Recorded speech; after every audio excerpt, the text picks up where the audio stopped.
नमस्कार, आप देख रहे द न्यूज़ पोस्ट। मैं हूं रंजना। विधानसभा का विशेष सत्र एक दिन के लिए बुलाया गया है। हालांकि आपको बता दें कि सत्र की शुरुआत से पहले ही भारतीय जनता पार्टी ने सरकार को घेरने की पूरी तैयारी करके रणनीति बनाकर आई हुई थी। सभी विधायकों का क्या कुछ कहना है, अलग अलग सबकी मांगे भी हैं, लेकिन एक मांग कहीं ना कहीं बेटी और बहनों की सुरक्षा की है। सुनिए सभी विधायकों का क्या रिएक्शन है। बेला में मुख्यमंत्री गैर संवैधानिक काम कर रहे हैं।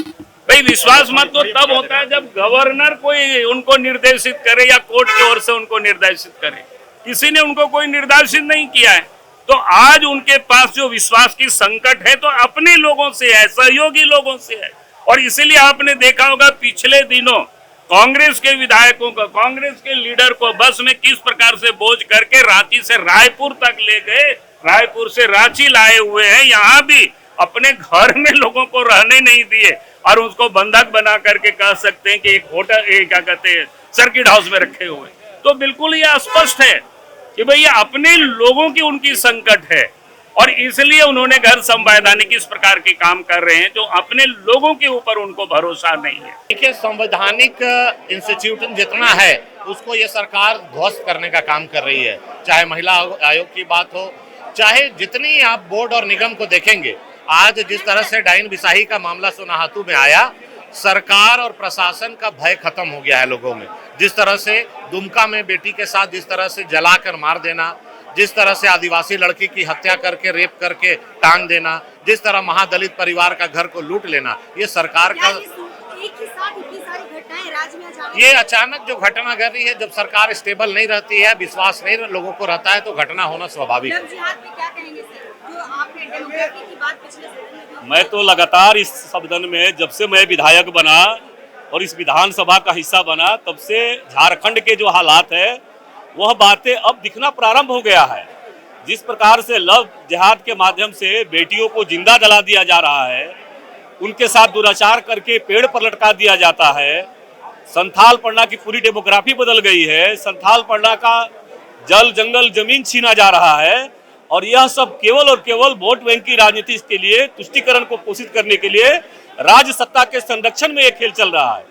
इसलिए सरकार को अविलंब कदम उठाते हुए एनआरसी लागू करना चाहिए। देखिए, उनको अपने आप में डर हो चुका है और गलत करने वाले कोई भी लोग तो उसको डर हो ही जाता है। आज राज्य से कभी नहीं, बीजेपी इस तरह का काम में कभी लगता नहीं, कभी होता ही नहीं और बीजेपी कभी किया ही नहीं है। इसलिए कहीं ना कहीं गलत कर रहा है। अपने विधायकों पर ही विश्वास नहीं है। अपने विधायक उनके मिलने जाते थे, विधायक से मिलते नहीं थे। कहीं ना कहीं उनको विधायक भी उनसे नाराज थे। तो आज कहीं ना कहीं लगा कि हमारे विधायक ही हमसे नाराज है तो हमारी सरकार नहीं चलेगी, इसलिए विश्वास मत को लाया गया है।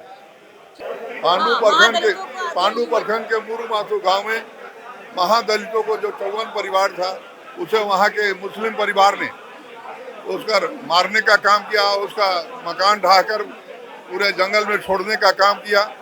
और जब मुझे मालूम हुआ तो मैं वहां गया और फिर पुनः उन लोग को लाने का काम किया। फिर पुनः जब वहां के महिलाएं, जो मुस्लिम महिलाएं थी करीब 500, फिर खदेड़ने का काम किया है और प्रशासन जो है फेल कर गई। अभी मेरी बात एक मिनट सुन लीजिए।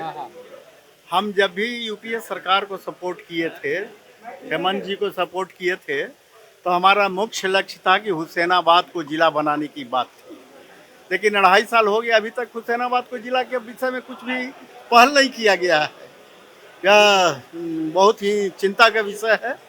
आपको हम सपोर्ट भी दिए हैं, देते भी हैं, और हमारा कोई काम भी उस पर ध्यान नहीं दिया जाए तो यह गलत चीज़ है। अब आगे क्या रणनीति है तो जाते हैं। अभी तक तो हम जो अपना सपोर्ट किए हैं तो सपोर्ट पर हैं कायम। लेकिन हमारा मुख्य लक्ष्य है जो हमारा जो है, जो हमारे क्षेत्र में हम विकास के लिए दिए थे कि हमारा हुसैनाबाद को जिला बनाइए, और आप सभी लोग वादा भी किए थे कि हुसैनाबाद को जिला बनाएंगे। लेकिन 2.5 साल हो गया, आप उस पर कोई पहल नहीं किए हैं। हम तो ये भी नहीं बोले कि हमको कुछ चाहिए। हमारा एक ही लक्ष्य है, हुसैनाबाद का विकास और हुसैनाबाद को जिला बनाइए। इसी मुद्दे पर हम यूपीए के साथ